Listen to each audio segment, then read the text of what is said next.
Same thing as well as oh my god being repeated. So now this is the second video. Okay, today's date is March 26, 2024. Now I presented this right at the tail end of the first video. So you got to watch video 1, that way you know why this is being introduced, because I'm not going to repeat myself. Okay, so this is the second video.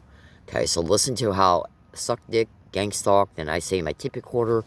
Let's see if you hear gang stalk, then you're going to hear it repeated as well as oh my god being repeated. This is UCSD campus.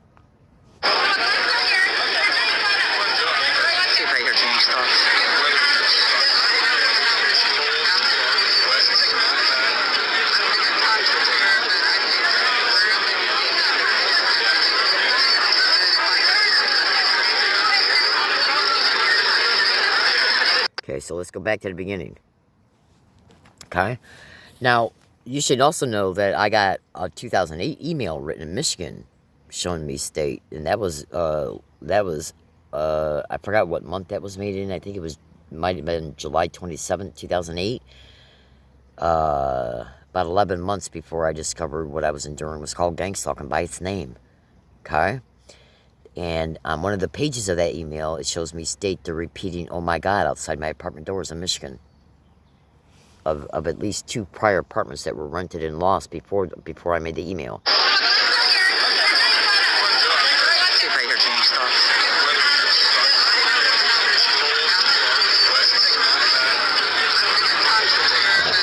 So just bring that video up, and then that video right there, where you see San Diego prosecutors and public defenders, and the title of it, that's San Diego prosecutors and public defenders being caught in the courthouse saying it. And many other videos. There's videos in that playlist there's almost 2,000 videos in that playlist. One playlist of 40 that are online. And what's online in its totality is nothing compared to what I'm carrying on my person. Okay, there might even be a 1 or 2 video in that playlist. Rouse is in that playlist, okay? Absolutely. Two separate routes, one on Friars and Prezi Road up of Mission Center Valley, and the one on Villa La Jolla Square Drive, La Jolla, San Diego. Now, folks, as I discussed, I'm not going to repeat anything that I said in video 1 unless I feel it's necessary concerning anything I disclose here in video 2.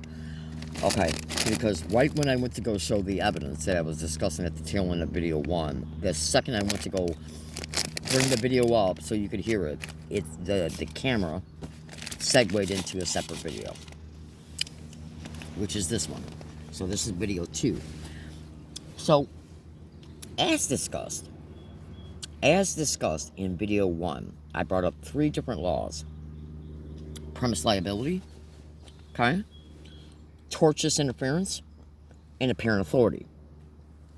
So if you thoroughly investigate all 3 of these laws, especially apparent authority and tortious interference, one way to get a real good understanding of tortious interference law is to watch the movie The Insider with Russell Crowe and Al Pacino.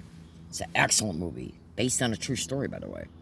That was the movie about that whistleblower back in the 90s who he became a whistleblower. He got fired from one of the leading tobacco companies, and he got fired. And because he complained about something that the company was doing that he did not approve of. So he created a memo, sent it up the chain of command. They didn't like what the memo said, so they fired him and gave another excuse for it. Then they started threatening him. So he decided to whistleblow. So just watch the movie, trust me. So, from what he was stating, and concerning the true story itself, concerning the fact that, excuse me, please. So, watch the movie, and you'll understand it. Now, when you see the part in the movie where the 60 Minutes lawyers step in, and they start saying, hey, look, if we disclose this in a 60-minute special, and you can even YouTube this, by the way, okay, it was a tobacco company whistleblower. And you wouldn't believe what they did to him. Oh, absolutely. And he lost his wife, his house, his job, everything. Oh, got smeared all over the place. So he became a whistleblower, and the state, I forgot what state it was. I think it was Kentucky or North Carolina. They wanted his testimony to be made a matter of record because so many people who were on Medicaid were coming down with smoke-related illnesses. So once you, if you sue as an example, okay, if you sue a tobacco company for personal injury, people coming down with cancer and other health-related issues as a result of smoking their product, and then these people who come down ill are on Medicaid, then the state is paying for that health care coverage, okay? So once you win that type of personal injury lawsuit, it becomes a precedent not only for other states, but also for smokers themselves, okay, at least, okay? So they were like, okay, hey, look, we know we got to fight this tooth and nail. And so the worker, the vice president who got fired, he signed a confidentiality agreement with that tobacco company. So in order for him to give his testimony in court so that his expertise could be made a matter of record, which then would allow the state to sue the tobacco company for relief for the Medicaid patients, okay, because Medicaid is a state insurance, and a bunch of people who are on Medicaid who came down with smoke-related illnesses, the state wanted compensation, which is completely understandable. And trust me when I say it's not easy for me to agree with any state government about anything, because gang stalking is going on in every state. Absolutely. So, but anyways, it is a justifiable argument in my view.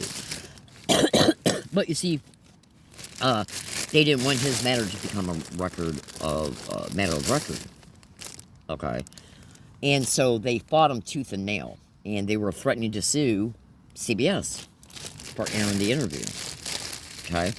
Now, the way they got CBS in control, the 60 Minutes special in control, to not air what this whistleblower had to say, was they claimed tortious interference.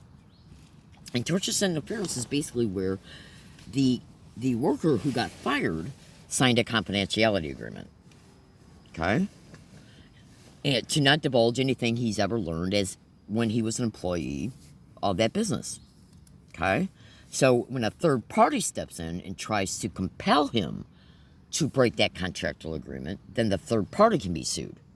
CBS. Because they wanted to do a 60 Minutes interview so that he could blow the whistle.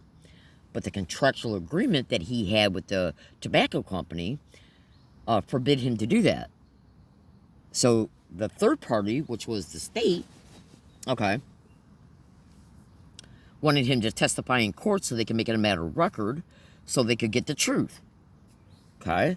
So that third party then became, and 60 Minutes became, tortious interference, where they are interfering with the tort law, which is a contractual law. Okay? With tort law in itself, and then I guess contractual law falls underneath it. Now, why am I bringing all this up? Because as I mentioned in video 1, if somebody is approaching, because think about this, folks. Just think about what I'm getting ready to tell you here. You really need to think about what I'm telling you here. As mentioned in video 1, I'm going to create at least 1 or 2 videos dedicated to this video series concerning wideband, which is wireless body area of networked integrated implants that are being non-consensually put in tens of thousands of victims of this crime, gang stalking, all over the United States. And these types of integrated non-consensual biomedical implants that are being put in victims are being used for torture, slavery, murder, disabling people, racketeering schemes, insurance fraud schemes, slavery of all forms like you would not believe. Okay? Demonically, sadistically done. So, now, I want you to listen to me. When you see these wideband videos, I'm going to have to use careful language in it. Because let's say if you're a wideband victim, and you're going to understand how sound harassment and even the phonetic sound frequencies of words and phrases, you're going to see how that, because I got to say things carefully, so just trust me, okay? You're going to see how is that playing a role. Remember, I got to say things carefully. You're going to see how is that playing a role in the radiation dumps of a particular victim, okay, that's leading to the victim probably coming down with leukemias and or cancers that are eventually going to disable the victim, and then the victim becomes a ward of the state through legal probate control schemes for group homes because the victim will be disabled. The victim has no family to turn to that they can trust. So then, once you're put in a group home, the group home then files for federal and state funds in your name, exploits your insurance, and will even videotape staged rapes. I kid you not. You got to understand something about this crime, folks. Gang stalking is connected to hundreds of crime motivations. And they're all sadistic, barbaric, demented, depraved, like you would not believe. It's the complete rape of a victim's life, their mind, their health, and even their body. These are the most evil, psychopathic, sociopathic criminals that have ever walked this planet. I've seen professors and scientists say the same things, and lawyers. They're demonically evil. The worst of the worst. Okay?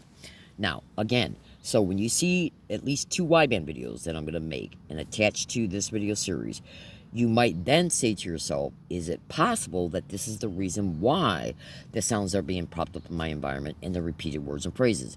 When you see those videos, you'll completely understand. Totally. Okay? So just set that aside for now and don't sit back and say, this sounds crazy because I can't see how it's being done. Trust me. Stay with me. You'll see it completely. So, consider. As I mentioned in video 1, because the FBI, the DHS, the CIA, the DIA, the DOD, okay, and did I mention, let's see, the DIA, the DOD, the NSA, the CIA, DHS, FBI, and even Lockheed Martin, okay, and DARPA, are the 6 or 7 main reported hosts of this crime nationally. It's a nationwide epidemic criminal program.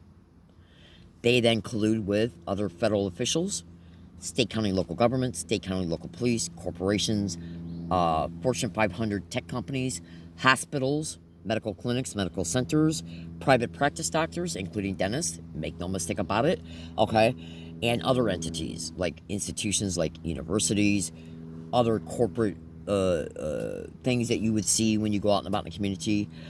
So, yeah, and so that is, in part, the gang of gang stalking. That's part of it, of what that word means.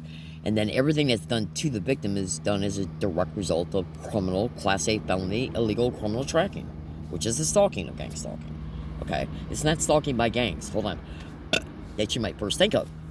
So, when you got, as an example, an FBI agent walking into as an example, Vaughn's grocery store and saying, hey, look, we need you to do this around this victim when this victim comes in. And then on other dates, would they even tell them, we also need you to do these specific things in order to intentionally provoke specific reactions out of the victim, verbal, physical, mental, emotional, and even biological. Now, you'll understand that when I make the wideband videos, you'll completely understand. Okay, so just listen to everything that you can make sense of now, and then all the information connected to wideband, just wait for it. And then when you get that information, your brain will synthesize it to what you heard in these videos and in these 3 videos. It will organize it completely.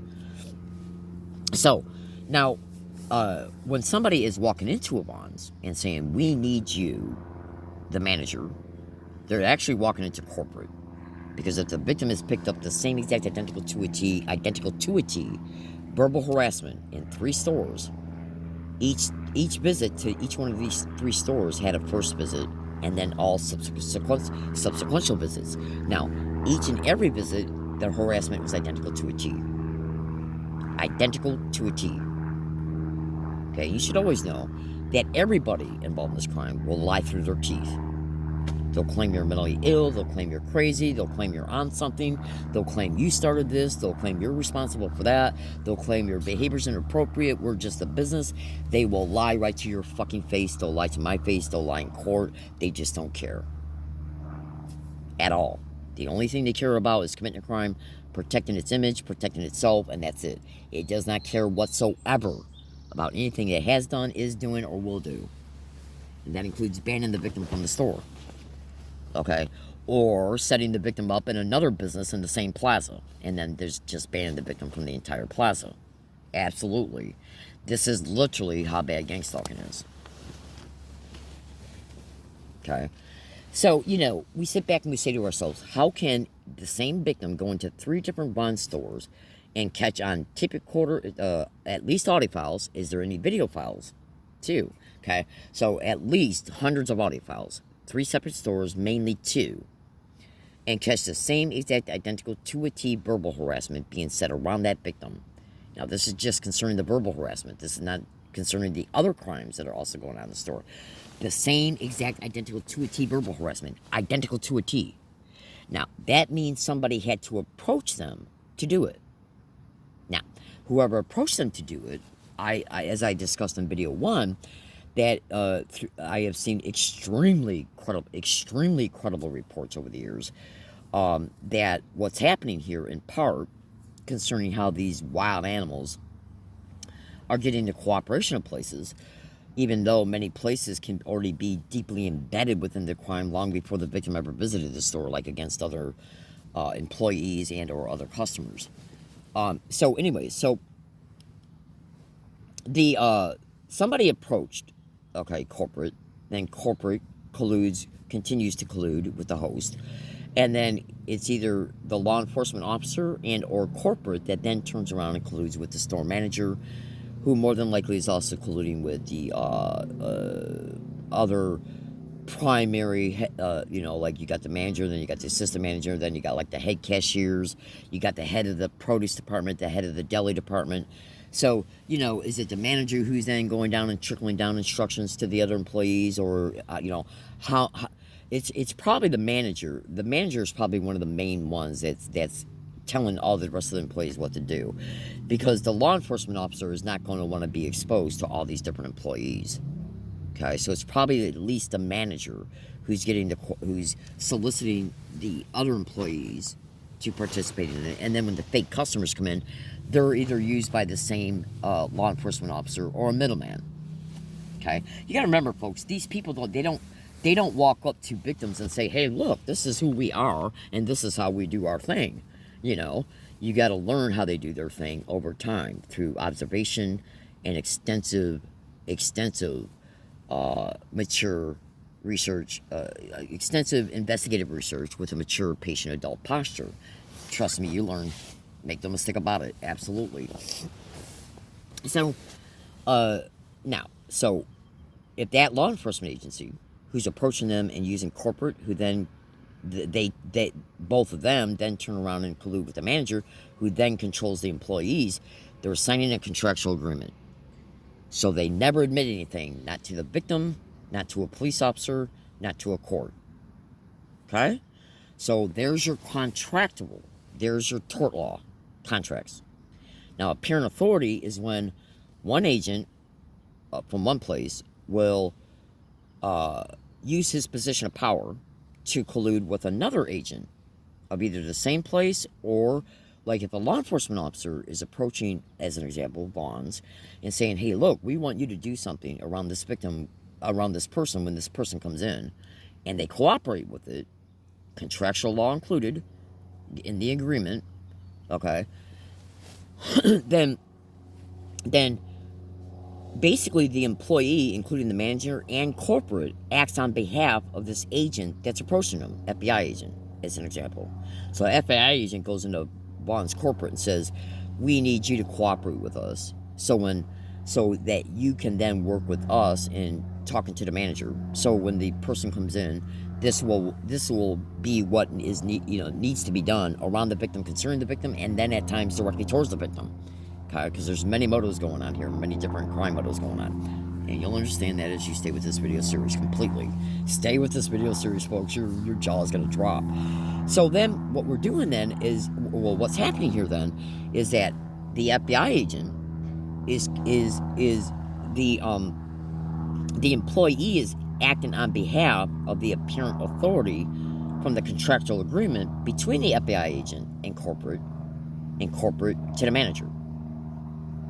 So I guarantee you, I'm like 95% sure that the apparent authority law can be put in play here. Then you got premise liability. Okay? So if you take this evidence if you being the victim and you got this massive amounts of audio files showing identical to a T verbal harassment by managers, employees, and fake customers on hundreds of dates, there's no way they can deny it. From the first visit to the last visit, there's no way they can deny it. You take those tapes with the receipts that prove where you're at as well. Okay. And you got to remember, the employees and managers that have been caught all they got to do is be subpoenaed to, once the lawsuit is filed, be subpoenaed to participate with the plaintiff, which would be the victim, to have their voice print put into a audio software program for hired audio forensic specialist. And then the software would then indisputably conclude that that is the manager's voice. Especially if the manager says who he is, or the victim asks the manager's name in real time. Okay? So, now, the software program, the audio filtering forensic software program, will match it mathematically, statistically, like by 99%, which means that there's no way you can deny that it's your voice. And trust me when I say government and military's got that type of shit too. Oh, absolutely. So you can easily, many audio files show the manager openly saying his name to the victim. Absolutely, right? Okay, so consider this. And some of the employees too. So consider this. Once you got that person's voice print, okay, verified through a forensic specialist, and then you got the receipts to show where you were at, you match its electronic time and date stamp to the electronic time and date stamp of at least audio files, okay, then you got them. Now, as a result of you getting them, you're proving they broke the law. So, when the victim goes to court, they can't deny that they were involved in a crime. Okay? Now, here's where the tortious interference comes into play. Hold on. Here's where the tortious interference comes into play.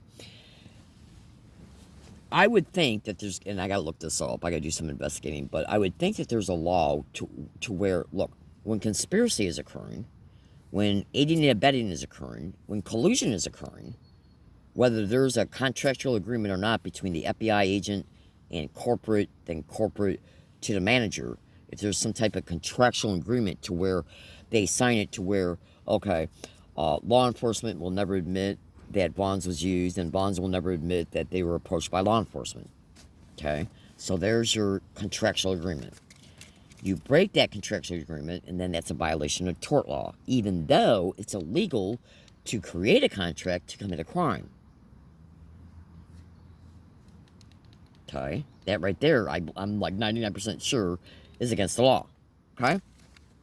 So, if a third party steps in, which would be the victim, and says, hey, look, I got this evidence, and there's no way at all, it's mathematically impossible for a manager of a store to say gang stalk and or suck dick and or oh my god around a victim that they've never seen before and have never been introduced to before and has no prior knowledge of that person's existence concerning the victim being responsible for that manager to know of that victim's existence. In other words, how would the manager know to say this around the victim when the victim came in on the first visit and all visits if the victim has never introduced themselves by name, if the victim has never complained about being gang stalked inside the store or plaza, okay, to anyone, okay, and if the victim, and if they don't know the victim's address or phone number or anything, so they could then claim they discovered stuff online and decided to just, harass the victim because of they can claim funny stuff they saw online about victims saying how they were being harassed somewhere else. I mean, I know this sounds a little bizarre, folks, but just trust me when I say I think it's necessary for some of these additional tidbits to be dumped. Okay? So, in other words, when I visited every place that this has been caught at, there was always a first visit. Always. Now, let me check my battery on my phone. Hold on. There was always a first visit. And I never introduced myself by name to all the places that have been caught except for to police. Okay? Like when I had to call police at universities. Then they got to know my name. But I never introduced myself to the other employees of that university that was playing a role in it. Okay? So in other words, I have never introduced myself to any bonds employee by my name, to any bonds employee or manager or security guards, okay, or customers. Not once. I have never told them my name, first or last. I have never given them my phone number. I have never given them my address for discount cards. I have never given them any personal information whatsoever about me. So how could they know who I am in order to prop up identical harassment around me, concerning me when I go in, that's been caught at massive other places. The same exact identical harassment at other places, which means somebody is soliciting them into cooperating to do this. Now, that type of compelling evidence, because it's mathematically impossible, you can't claim a ghost came into your store and gave you instructions about what to do around me, concerning me when I came in. If you've never met me, you don't know who I am, okay, at all. Like, if I walked up to a manager and said, hey, I think I'm being gang stalked in here, can you do something about it? And then the next time I come in and somebody says gang stalk, they can claim they were just talking about you being gang stalked. I've never said anything to any Vons employees, anywhere, on any date about being gang stalked. I've never said anything to anybody that works in any of the businesses in those plazas concerning these 3 Vons.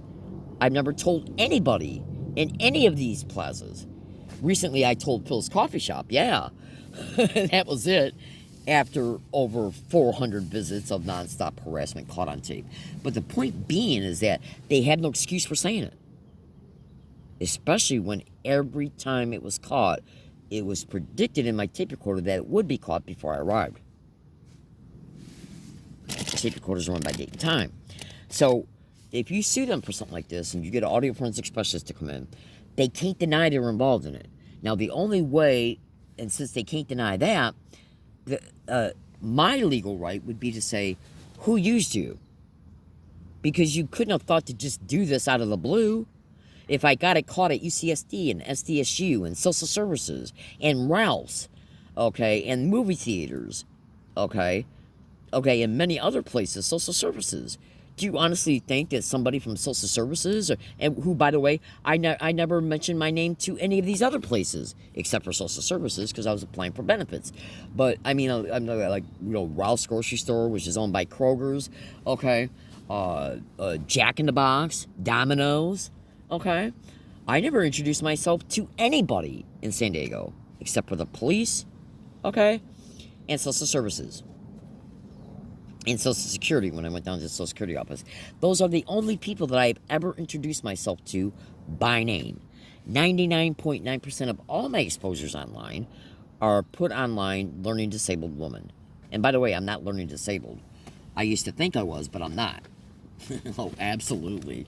So, what we're looking at here is premise liability laws being broken. We're looking at a lot more than 3 laws being broken. Premise liability, tortious interference.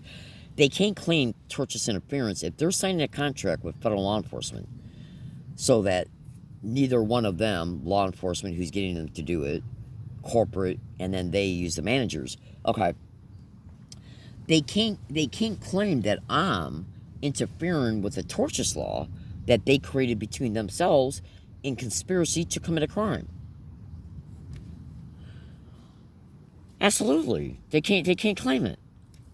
There's no way they can claim it. So that would eat right through tortious interference. And so I was just watching the movie The Insider, and I was thinking about, because, there are massive lawsuits about this crime all over the internet.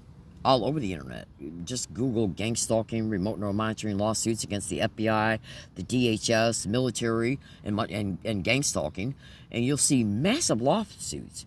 And unfortunately, the vast majority of them have been thrown out of court. Why? Because of the extreme criminal use of FISA courts, the Patriot Act, FISA letters, NSA letters, and the criminal application of what? They arrive in court and they claim, we can either confirm or deny that this crime is happening to this person. We cannot comment on it because of classification laws, which is totally illegal. Especially if the victim has evidence. If the victim has evidence that they're being hit with military technology, okay, absolutely. Okay, if the victim has evidence, literally, I kid you not, you'll understand that when you see the other videos dedicated to this video series. If the victim has evidence of police corruption, okay, look, because I'm going to say things carefully, if it's the FBI that's colluding with Bonds, if it's the DHS that's colluding with Bonds, okay, well, what they're doing is conspiring to commit felonies. They're aiding and abetting each other. They're colluding. They're engaging in conspiracy against rights. They're engaging in conspiracy under the color of authority, and much more. Sexual harassment, the whole 9 yards. So these are massive laws being broken. Now, do you really think that a contract between, as an example, an FBI agent and Bonds Corporate, and then Bonds Corporate, signing an agreement with the bonds manager to do these things and other employees to do these things, do you honestly think that that type of contractual agreement has the legal right to stand up in court when a third party can prove that Bonds had to be approached by somebody? They didn't think this up out of the blue. I mean, because you think about it, when you get up and you get dressed on a weekend and you go to Walmart and you take a tape recorder with you and you say to yourself, I'm going to predict that gang stalk, oh my God, and suck dick is caught on this tape recorder before I go, and then you go there and it's not caught. Well, why isn't it being caught? Because you're not being gang stalked. But I am. Okay? So, but how would Bonds know you're being gang stalked in order to say gang stalk, suck dick, and oh my God when you go in? They're colluding with somebody. The same harassment that's been caught on 10,200 audio files along all my routes and everywhere I've went. Including in City Hall, by the way. San Diego City Hall.